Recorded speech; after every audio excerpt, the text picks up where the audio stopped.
दोस्तों नमस्कार। मेरा नाम है अनूप आकाश वर्मा और आप देख रहे हैं द रिपोर्टर हिंदी। पश्चिम बंगाल विधानसभा चुनाव 2026 से ठीक पहले सामने आया वोट वाइप का ताजा ओपिनियन पोल राज्य की राजनीतिक तस्वीर को काफी हद तक स्पष्ट करता है और संकेत देता है कि ममता बनर्जी एक बार फिर सत्ता में वापसी की ओर बढ़ रही हैं। हालांकि इस बार मुकाबला पहले की तुलना में ज्यादा कड़ा है।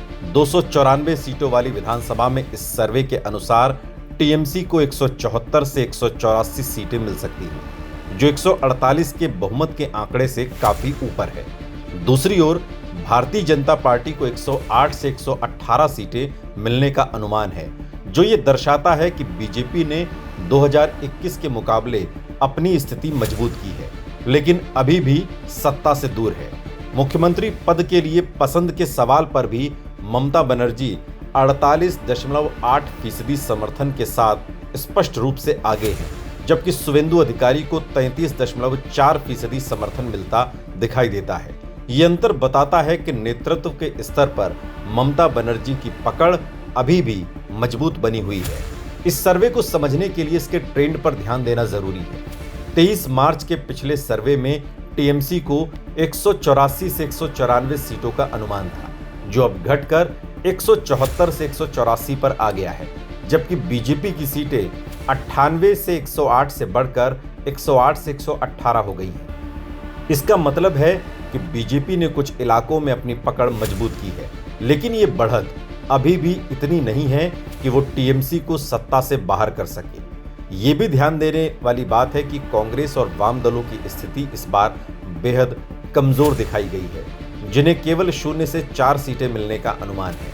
इससे साफ है कि बंगाल की राजनीति पूरी तरह से टीएमसी वर्सेस बीजेपी के द्विध्रुवीय मुकाबले में बदल चुकी है और विपक्षी वोटों का बंटवारा न होने से भी ममता बनर्जी को फायदा मिल रहा है। ममता बनर्जी की संभावित जीत के पीछे सबसे बड़ा कारण उनका मजबूत जमीनी संगठन और कल्याणकारी योजनाओं का व्यापक असर है। टीएमसी ने पिछले कुछ वर्षों में लक्ष्मी भंडार, कन्याश्री, रूपश्री और स्वास्थ्य साथी जैसी योजनाओं के जरिए महिलाओं, गरीबों और ग्रामीण वर्ग को सीधे लाभ पहुंचाया है। खासकर महिला वोट बैंक में ममता बनर्जी की पकड़ बेहद मजबूत मानी जाती है, जो हर चुनाव में निर्णायक भूमिका निभाता है।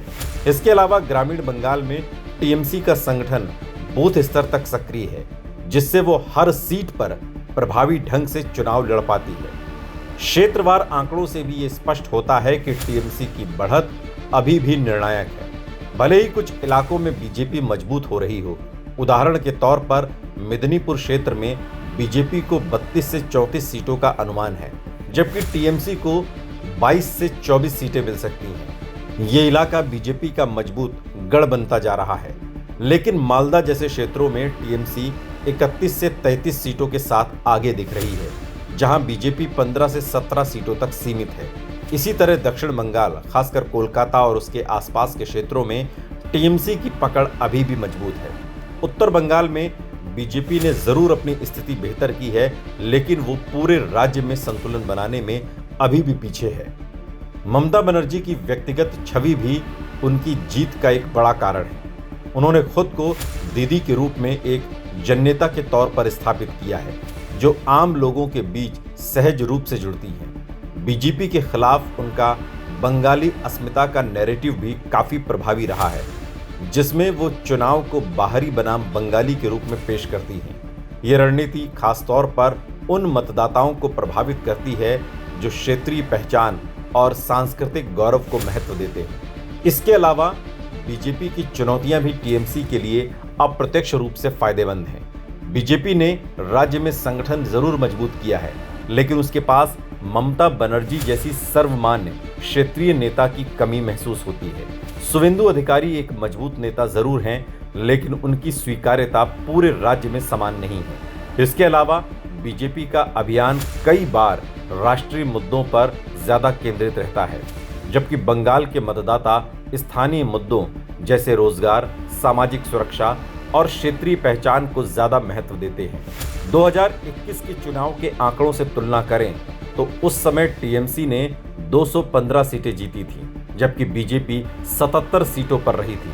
अगर 2026 में टीएमसी की सीटें घटकर 174 से 184 के बीच भी आती हैं, तो भी ये स्पष्ट बहुमत के साथ सत्ता में बनी रहती है। इसका मतलब ये है कि बीजेपी की बढ़त सत्ता परिवर्तन के लिए पर्याप्त नहीं है, बल्कि केवल मजबूत विपक्ष बनाने तक सीमित है।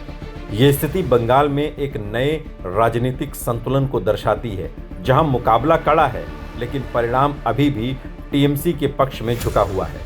कुल मिलाकर वोट वाइब का ये सर्वे ये संकेत देता है कि पश्चिम बंगाल में ममता बनर्जी की पकड़ अभी भी मजबूत है और वो एक बार फिर सत्ता में वापसी कर सकती हैं। उनकी कल्याणकारी योजनाएं, मजबूत संगठन, महिला वोट बैंक और क्षेत्रीय पहचान की राजनीति उन्हें बढ़त दिला रही है, जबकि बीजेपी की बढ़ती ताकत मुकाबले को दिलचस्प जरूर बना रही है, लेकिन निर्णायक नहीं। अगर मौजूदा ट्रेंड चुनाव तक बरकरार रहता है तो ये कहा जा सकता है कि बंगाल में एक बार फिर दीदी का ही राज कायम रहेगा, भले ही इस बार उन्हें पहले की तुलना में ज्यादा मजबूत विपक्ष का सामना करना पड़े, लेकिन सरकार ममता बनर्जी की ही बनेगी।